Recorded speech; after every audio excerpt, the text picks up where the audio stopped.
Georgia, thank you for coming in and having a chat with us.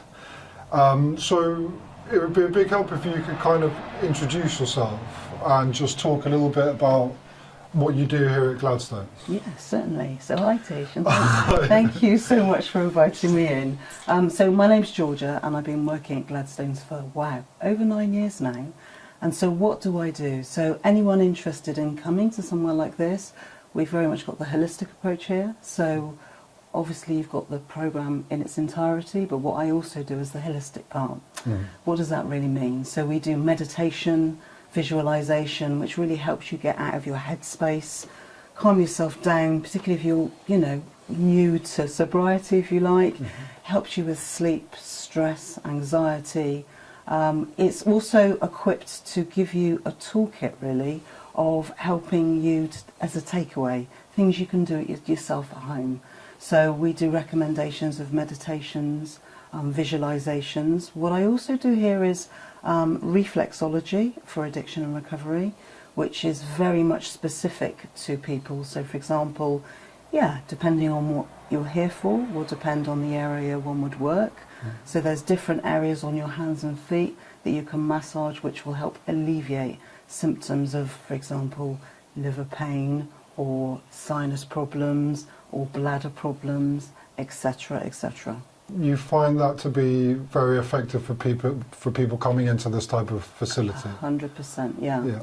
So in my previous life I was a qualified teacher and used to train people in the subject. The nice thing for me is I can bring it to Gladstones and share a condensed version of how people can help themselves, which is, like myself and the rest of the team here, we're really passionate about helping people, overcome the hurdles and just get through a difficult period of their life and start embedding some of the good practices that we have here to support them in the future. When people are coming in, they're obviously in a lot of the time in very bad shape, and they're coming in a lot of the time, they're having a detox and they're kind of entering into quite an intensive program of therapy.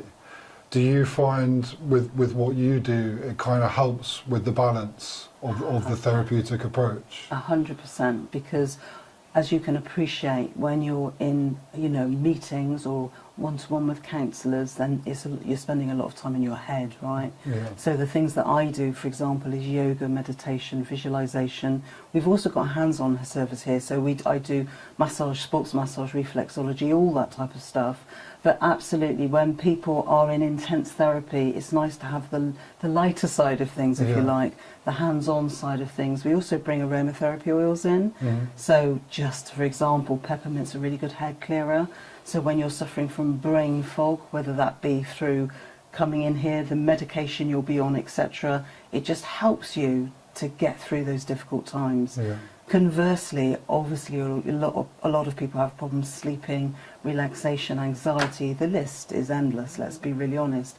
But it's about supporting that from a holistic standpoint, really. Even, when people have completed treatment and they've been discharged, the types of things that you bring into the program, I definitely know in my experience, these are things that you can take with you. In the sense of kind of learning meditation, learning how to kind of focus on like you say, the holistic side of what's going on, and how to kind of escape the mind for like little periods. I find are very effective even post-treatment, like even knowing how to do that or how it might impact you. A lot of the time, this might be the first time someone's ever really engaged in something holistic. And so it's kind of like an introduction as well, or an education into the other side of therapy, which they can take with them and kind of put into practice outside of treatment. That's exactly right. So often there might be a misconception that, for example, if I think of over the years, many people come and, I can't do yoga, I've never done yoga. It's absolutely designed for everybody. So we do differentiated, i.e. Various ranges to fit all, because obviously many of our clients coming in there, like you say, feeling very unwell or stressed, anxious. The program really very much is designed to fit everybody, because you'll appreciate sometimes people are relapsing and coming back, and some people are brand new and have never done anything like this before. So the idea is a very relaxed approach. Certainly all the things that I do with people is to encourage them to embrace looking after themselves, actually, from, as you say, a holistic perspective, and also share this with their family too.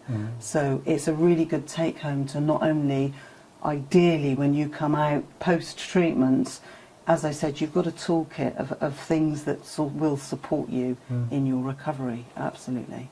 I remember it being fun.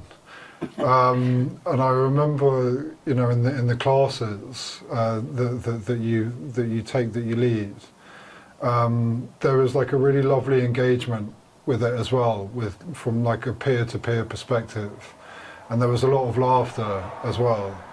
But I also think, just in terms of how it assists in the therapeutic program also, because you're kind of centering yourself, and a lot of the noise that a person can experience, you know, particularly, you know, coming into treatment, it can help kind of quieten down the voices inside the head. And engaging in therapy, if the mind's quiet and the body's relaxed and you feel balanced, I also found that engaging in kind of a therapeutic kind of counselling session, found it to be effective as well.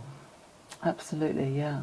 You're right. And actually, do you know, it's interesting because a lot of our clients here, on part of their exit plan, will put down meditation, and I'm actively encourage people to source a local meditation class, because there's many out there. It's just a case of, often it's not within people's remit, it's not within their worlds. They've never thought about accessing external organisations who can support them in this way. So you're right, not only have you got the counselling perspective, but also you've got the hands-on perspective. Many clients, I see a lot of our clients here who have massage, I always encourage them, as part of looking after yourself, to start engaging in regular treatment. So it's the mind, body, it's the whole thing together.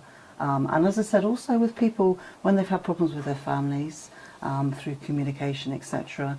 Sometimes we've had clients who've come out of here and been able to have quite difficult conversations with their loved ones and talked about their time here and indeed their addiction with their families, while actually engaging in touch through appropriate touch, hands, massage, those types of things. Because we also teach workplace massage, it's called, which is basically you work straight through the clothing, so no clothing is removed, and it's a really good bonding tool, particularly when things have been frayed at home. Like you were alluding to, the self-care aspect. In a lot of the conversations we've been having on this podcast, we've often talked about the connection aspect and the community aspect. But I think what's fascinating about this part of it is that it's like the connection with yourself. 100%. You know, to yourself. Yes.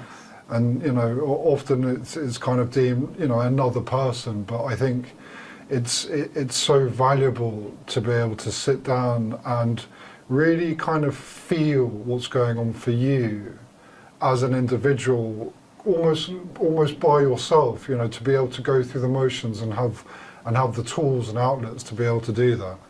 You know, if I'm feeling a bit uncomfortable today, if I'm feeling a bit kind of off centre, how can I bring myself back to that place where I can calm myself down and really kind of focus on what's going on for me in a difficult moment?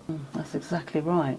Because ultimately, if you think about this, while people have their community, their sponsors, their family, their loved ones, ultimately this journey is something that individuals have to do alone, right? Therefore, exactly what you've just said applies. So when, for example, you're being triggered and feeling uncomfortable in your own feelings, maybe there might be pain.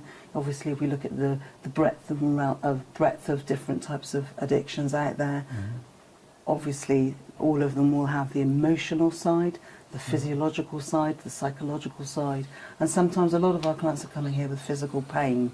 For example, like I talked about with ketamine use, for example, a lot of bladder pain is obviously synonymous with that. people coming with a lot of problems with the nose and the septum damage. This is the thing, all of these things can serve as an amazing tool for people to be able to help themselves. Yeah. And indeed, many of our clients go on to work in this area, right? Yeah. To help other people with newfound skills. That's what this is all about. So it's embracing all of those things Yeah. very much together, yeah.